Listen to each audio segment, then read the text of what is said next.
Hey, what's going on, everybody? This is Tyrone back with Tech Life. And in this video, I wanted to cover one of the cities in the second half of 2021 testing. It's still fresh, so the amount of cities that are on the list now is still fairly small compared to the amount of cities total. So I just wanted to cover El Paso since it's already out for the second half of 21. I'll get to the other cities at a bigger scale once more of them are released to the list. So we can kind of see where T-Mobile stands on route metrics now that we have more of the Sprint spectrum on air. So just to briefly go over the introduction from the overall portion of performance, since our previous round of testing, T-Mobile's median download speed increased from 28.1 megabits a second to 85. So a pretty steep increase, I'd say, from a median download standpoint. And if you aren't familiar with how Root Metrics does their testing, there is a drive test, there is indoor testing, and also they do sometimes in the more dense urban environments, they do a walk test where they walk throughout like downtown Manhattan or Times Square just to see what kind of speeds they get in those specific areas. So Verizon's median download speed increased from 28.2 megabits a second to 41. So still competitive, right? Verizon doesn't have any C-band on air. They don't have CBRS at a bigger scale. They or millimeter wave for that matter. They are deploying it. It's scaling on some parts of towns, but it's not at a wide enough scale to where I can say, okay, like 15-20% of the time I connect to a node of millimeter wave. That's just not realistic for this market. So I would say 90 to 95% of the time throughout this market, I'm still on Verizon's DSS grid, macro grid. So they are improving that. So the DSS is getting better. I've been told that for a couple of weeks now that they are back to normal levels on the DSS, and that appears to be the case from what's reported by Root Metrics. So just to briefly put some perspective, I think T-Mobile's score will only get better in this case, especially once they do the first half of 2022 testing. So in recent, like the last 5 days or so, I spotted 4 to 5 more N41 ads to sites. So once Root Metrics comes back in the first half of 2022, the scores and the speed averages should be better versus what you're seeing here because the networks are continuously improving. Now, Verizon, I'm expecting them to just get gradually better as well as more small cell nodes come on air. So they are helping the specific areas that they are being deployed in. But I feel from what I've seen in my anecdotal testing, it's not on a bigger scale yet where it's continuous coverage on the millimeter wave nodes or the nodes that come with the CBRS. It's not densely enough built yet on the grid to where I could see it making a massive difference. But it will get better over time. They got started a bit late in this market with deploying the small cell nodes versus other bigger cities. So in 2022, it will only get better from here on out. So network reliability is the second test here, testing that they do, and AT&T and Verizon still on top with T-Mobile very, very close. Once you get as close as the scores that you see here, the ranking, it's a very small percentile difference. So the average consumer or user is not going to notice a difference from 98.8 to 99.2. So if you're already having issues in your area with reliability or whatever the case may be, that is still going to be in that area, of course, but you're not going to see a widespread issue because T-Mobile is a few percentages lower than Verizon, just to put that in perspective. And here is where I feel the densification comes into play. So as you see, Verizon, T-Mobile, fairly close in network accessibility, and AT&T kind of a steep drop off there to 86.6. That right there is a bit more of a drop off to where you can make the case, okay, hey, there might be something wrong with AT&T, or they may need to make an additional investment. So just to kind of give you insight there, AT&T densification, tower grid, it's not great in this market. It has never been. They this market is very interesting because in most markets where T-Mobile had only the opportunity to build HSPA on midband, they densified for midband because they had no low band. So they densified and they built the grid according to midband. AT&T in my market does not own band 5, so they built HSPA on midband, but they built the grid for low band.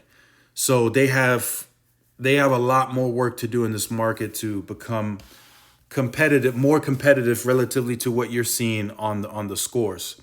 So next, network speed. A lot of you may be confused about this, so I wanted to add more perspective and context to it. So yes, Verizon and T-Mobile are technically tied here. That 0.1 of a difference, it's no difference really. So they are tied. Now you may ask, well, wait a minute, didn't you just say that 90 to 95% of Verizon's grid is still DSS? Yes, that is true. So they are competing on this score with a DSS grid versus T-Mobile having N41 on air at a larger scale. Now, T-Mobile is still faster on the median average download speed, as you saw. That is still the case.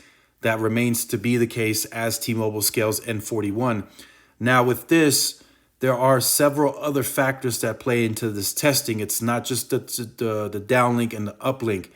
There's also other testing, I'm being told, that Root Metrics does on their end to test data speeds like light data tasks. I'm being told usually T-Mobile does not do well on those. It can be as simple as quickly sending a Snapchat or quickly sending out a tweet or something along those lines on the testing. And I've experienced this as well in the past, not so much anymore. As you can see, T-Mobile is much more competitive in my market, but I would see trying to send a Twitter message and it would say sending below, but I was getting 200 megabits a second. And it took almost a minute to send it with that kind of throughput. So that problem has gone away. It's not as apparent anymore. But I used to see it where when I was using Verizon, it would just send much, much, much, much snappier, even with lower speeds. So there's a lot more testing that goes into the network speed on the back end that Root Metrics does. And I've seen some cities like Orlando, for example, they scored very low on the network speed versus Verizon and AT&T, but they were the fastest median download and uplink speed. So there must be some other issues on the network that Root is testing that they've incorporated and included into coming up with that final score. So data performance, again, a tight race. Like I said, T-Mobile is competitive, very, very, very competitive. So I'll just read it off here. On the data performance, T-Mobile recorded the fastest median download and upload speed at 85.2 and 38.4, respectively. Those are very good averages in a market where they have 52% market share. Great averages.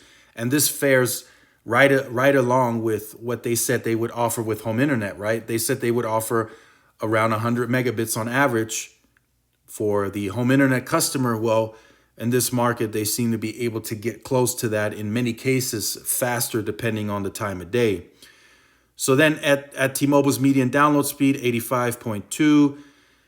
Generally, you can download a high definition TV, takes about a minute. So again, everything's getting faster across the board now that they have Sprint Spectrum on air. And I anticipate that to only get better as they increase the backhaul and or more of these Sprint Keep sites go on air. So call performance, again, not much of a difference. I guess you can make the case that, T-Mobile may be about 2% lower but I don't think in day-to-day experience it makes that big of a difference. AT&T and Verizon neck and neck on that. They prioritize voice, so they always do better on the scores. As you see, AT&T did not record any mobile-to-mobile drop calls during testing. So they're testing mobile-to-mobile. They test mobile to landline. All that gets tested and included. And usually Verizon and AT&T come out ahead, but T-Mobile not far off. T-Mobile is getting better, and I suspect as more of this capacity goes on air, that the call issues should be less versus what we've seen in the past, especially during LTE. Their calling was a disaster. And then texting, that really has never been an issue too bad from what I remember in the past, checking all the other years where Root has tested. So that's not really a big deal anymore. That's never been a big problem for any carrier. So I just wanted to go over this on this evening. More to come. I'll just, as more cities come onto the list, I'll give you guys an overview of who's winning, who's not winning. I can already tell you early on in the first, I think it's like 18 cities that are on the list. Verizon looking strong. They are looking like they are going to win Root again in the second half of 2021, per scientific testing. And, you know, it looks like T-Mobile may have to wait till 2022 to become a bit more competitive on this platform. Perhaps Verizon has more C-band on air by that time, so T-Mobile may not have the chance. We'll see what the outcome is, but it looks like Verizon is taking the lead early on, AT&T to follow, and then T-Mobile kind of last again on this. I think out of the first 18 cities, just to throw that in, they only won 2. And Verizon and AT&T have the rest. So let me know what you think about this in the comment section down below. Look forward to reading the comments. Again, T-Mobile improving. They are definitely improving, especially here in my market. Very, very competitive. Not the best overall. They did tie with Verizon, so Verizon's still pushing back. They're still fighting. But T-Mobile getting much, much competitive in this market. If you have been on the channel or you are new to the channel and you have not yet liked, shared, subscribed, make sure you do so. Hit that notification bell so you are notified when I do upload content. Make sure to follow my social media outlets for more updates and interactions. Thanks again for watching. This is Tyrone with Tech Life, and I will see you guys in the next one. Peace.